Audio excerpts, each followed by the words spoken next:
Good morning. We are hitting the lake today, but first we gotta take a quick little Walmart stop, get a couple things, get something to drink, and a few other little things. There you are. I don't care. Anyway, we gotta pick up a few things in the sporting section, so I'll see you shortly.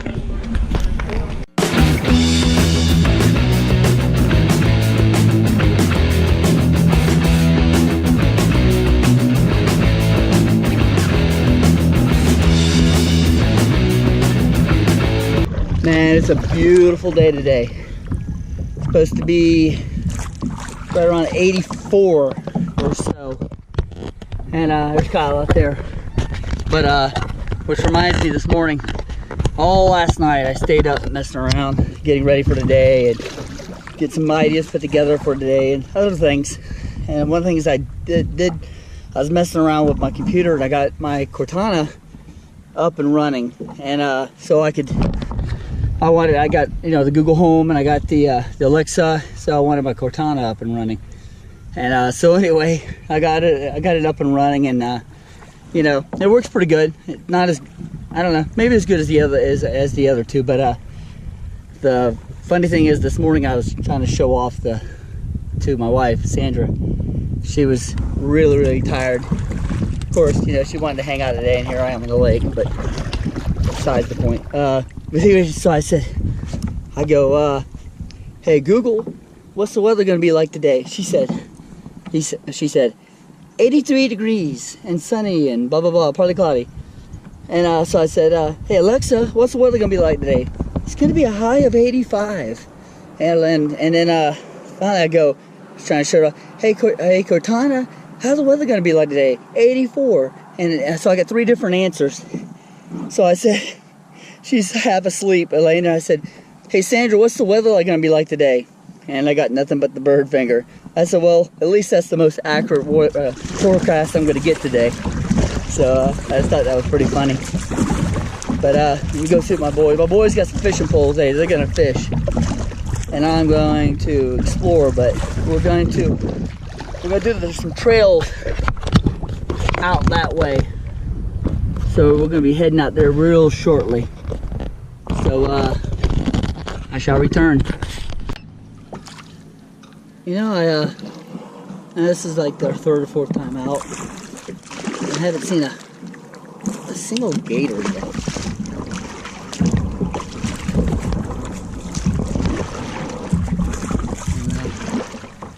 And, you know, being in Florida, you think there's more gators. They're everywhere. I just hadn't seen them. It's not like I'm actively searching them out. But I'm disappointed. Well, and there's a lot of lakes that they're just infested, and there's other ones not so much. This don't seem to be one of them. But I want to go down that little trail, but it's a little too tight, and it doesn't seem like I can get through there.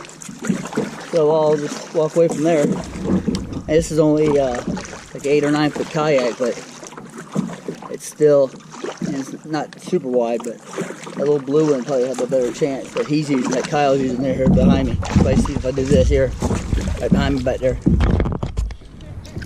But if I find any, if I see any, I'll spot them out. Not sure if that's a gator in the water over there or not.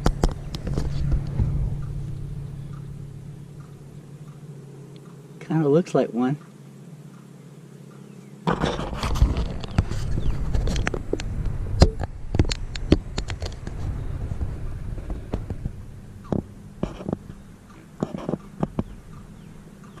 I'm not sure.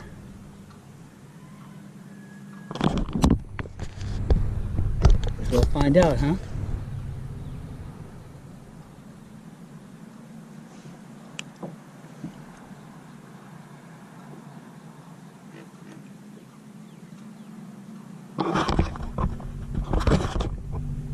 Yeah, it's a gator. Yeah, it's a gator in the water.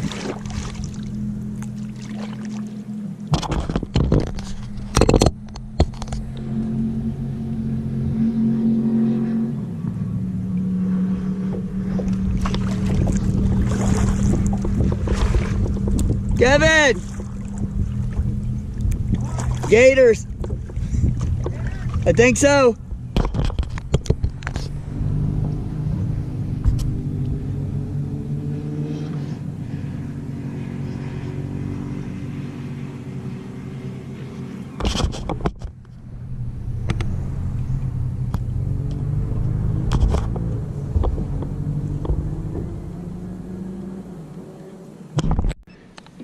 Let me ask everybody who's watching. All right, I'm going on, I'll be a month and a half. I'll be 44. I've been around a little while. You ever notice there's things that are different in your surroundings, nature-wise, than it was when you were younger? I used to notice, and my wife laughs about this all the time, but when I was a kid, I grew up here in the Central Florida area, Winter Garden, Ocoee area. And every time I went down the road, not every day, but most of the time there was birds on the wire everywhere. Sometimes it seemed like there was more birds than there was wire. And you know, it always felt like that movie The Birds when I seen them. And now as an adult, I drive down the road every day and I rarely see birds on the wire.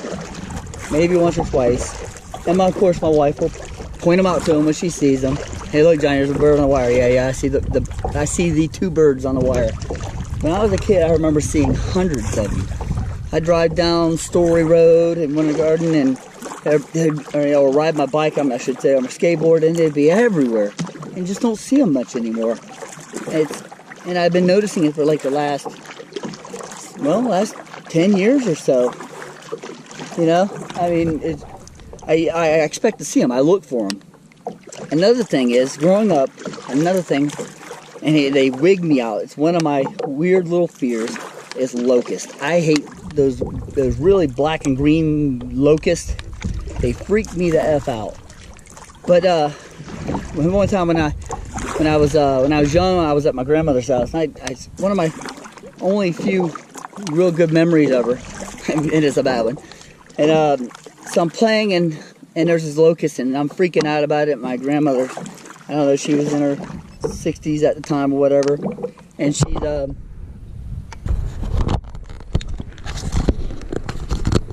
her 60s. Sorry, I'm pointing at me. I'm the one talking. She's in her 60s and or so, and she comes over and she's barefooted, and she just slams her foot down on it, smashes it, just completely smashes it. It just freaked me out. But now I rarely see them anywhere. You know, they're I mean, I haven't seen one forever. And the ones I do, I see the little ones occasionally here and there. But you know, I'm sure there's an explanation for it. Maybe I played in areas that are more where they're prevalent, but I just don't see them. And I'm outside every day. I work outside. Another thing, and this one's pretty explainable, but bees, you know, I used to get, it seemed like every week, every 2 weeks, whatever, I used to get bit as a kid. And I played outside like most kids. I work outside every day. I haven't been bit by a bee. I can't remember. It's maybe been 15, 20 years since I've been bit by a bee. And I'm outside every single day. And I've even been around them, but haven't been bit. Maybe I'm not being a little jackass and messing around with them. Maybe that's it, but I'm outside every day. I rarely see them and I rarely get bit. And I know that there's the thing called hide collapse, and you know, and there's other explanations that, you know, when I was growing up, my area was full of orange trees, orange groves, and of course they're pollinating and what have you. But you know, and all those orange groves and everything have been ripped down. But you know, I just don't see them as much anymore. And let's see, what else? The sky. I remember as a kid the sky being a lot bluer. Sky doesn't seem nearly as blue, and I know color's one of those things that's not everybody sees the same colors and whatever, but to me the sky, I remember as a child, and that the sky was more of a, like when you look at the ocean blue, and now it's more of a really, really, really light blue. And it's just not like a dark blue like it used to be anymore, no matter where I'm at. And I don't go thinking conspiracy or whatever, but and of course I don't see any now to prove my point, but you see more contrails now than you used to see. And maybe people just really didn't point them out like they do today with all the conspiracies and all. But you know, you just don't see them anymore. I'm just wondering if I'm the only one on these that really have noticed this. And for all the people who know me, this is for all the people who really know me. You ever notice, not for joking, but for real in a way, maybe you should pay attention. But anytime it gets right around October, right before October, right up to it, and just after, if you're listening to the radio, you'll notice Whitesnake being played more right around Halloween. And the closer you get to Halloween, the more they play Whitesnake on the radio. You think I'm kidding you? Think I'm joking? But it's been happening for years, and I wait for it.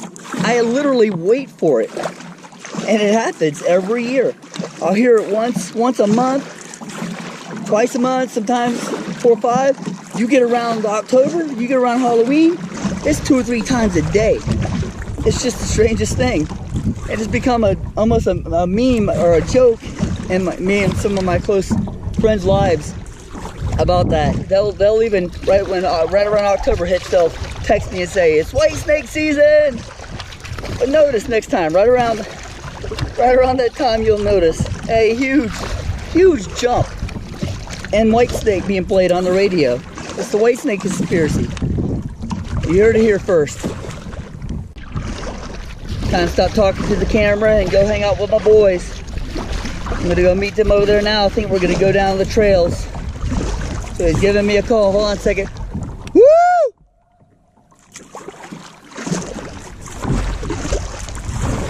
Damn, you gotta echo for miles. I have a little time. I'm paddling over to my boys. I've been thinking a lot about that. Well, at least yesterday I was thinking a lot about the Toys R Us situation. And how everybody's super sad. And it started making me think about other things about myself and salespeople, because it all kind of comes together. I guess what I'm trying to say is, you know, it's a different time and day. When we were kids, and when we were younger, everybody was talking about the poor mom and pops, all the mom and pops. Oh my goodness. And it was sad. And how the big box stores were coming in, they were running things, Walmart and Toys R Us and all these, and they were just shredding apart the mom and pops, you know. Fast forward to today, and all of us were saying, oh, poor Toys R Us and such. You know, it's a part of my childhood. They came in and they cannibalized all the little mom and pops. And then now, people like Amazon and Alibaba and you know, Walmart online and everything, they're cannibalizing even the big box stores. And now they're going down, and we're saying, oh, sad to them. I mean, another 20 years, maybe there's something else will be different. We'll be saying, oh, poor Amazon, poor whoever. But it's just kind of how things are just progressing. People aren't wanting as much to go out and go to a store and fight the crowds and pay overpriced, you know, extra, have it stocked by somebody on it. They want to go on their computer and have, instead of having 2 choices, 3 choices, they want thousands of choices. And I'm guilty of it.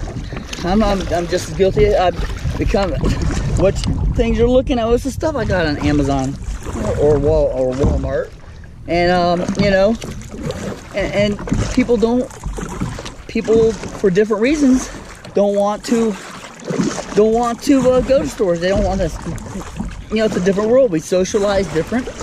We buy different now. Personally, me, I hate salespeople. Not personally the people, but I hate their job and what they got to do. One main reason is my social anxiety, and that's why I kind of have this channel. And I used to be able never to talk to a camera. I'm forcing myself to, and it feels good, and I'm having a blast doing it.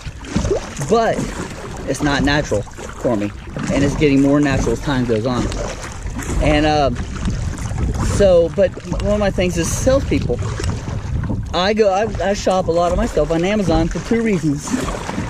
One, I want more choices, and the second one is I don't like dealing with salespeople. And I'll give you three reasons. Well, there's three types of salespeople that I deal with.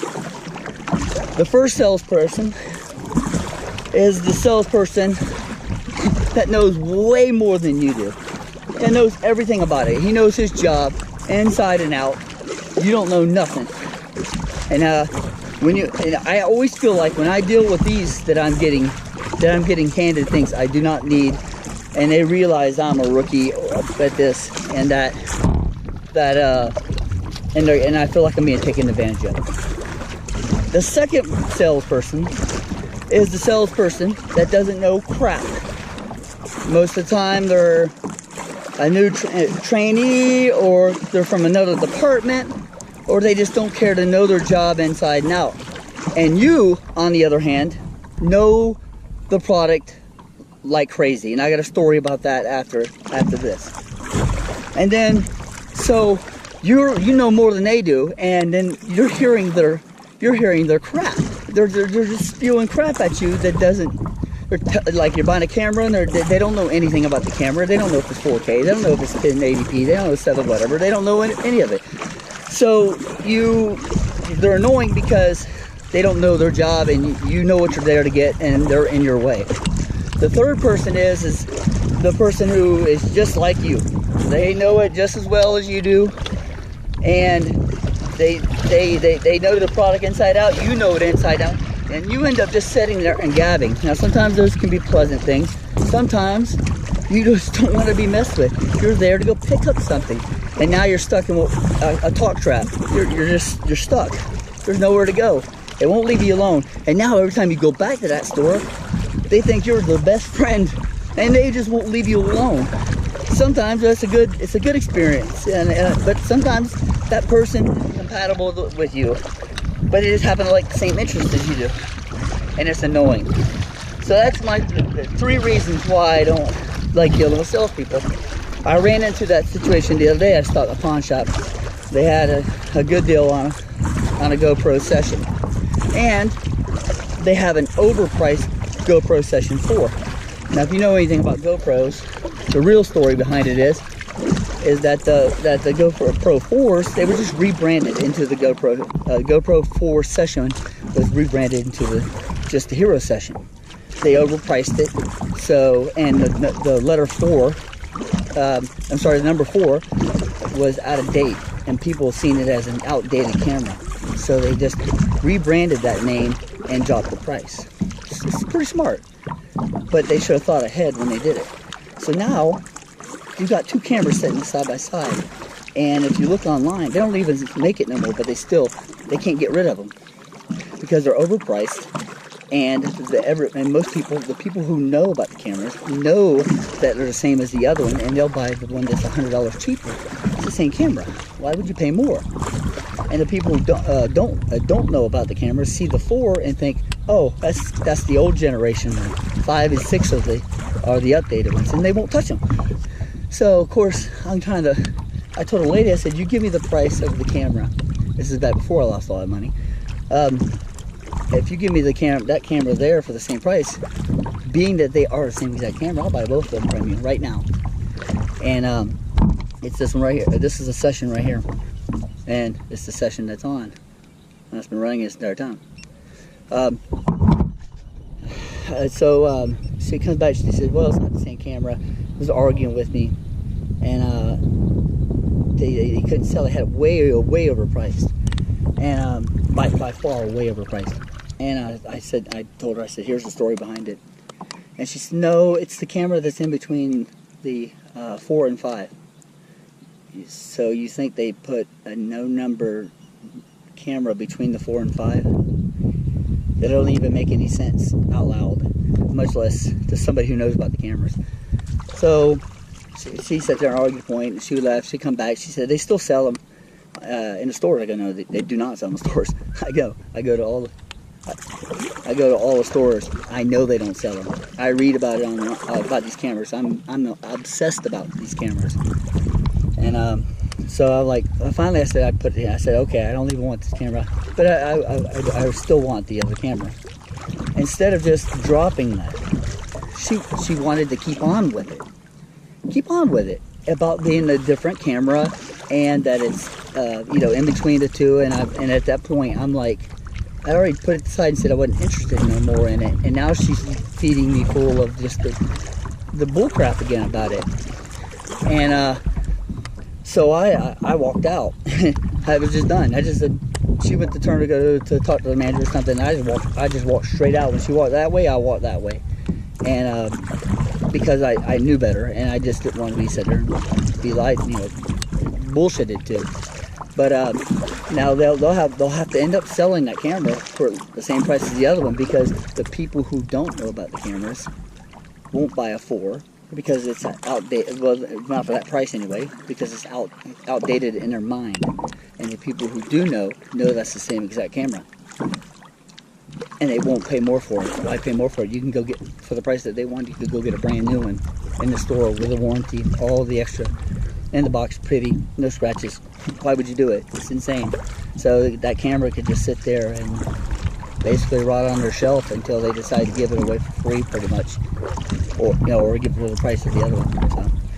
So that's my problem with salespeople, and that's how I guess it somehow intertwines with Toys R Us going out of business. But it's a shame. But in my opinion, when growing up, Toys R Us was for the rich kids. Hey everybody, thanks for watching today, and if you get a chance, click on that subscribe button and check out my other videos, and have a great day.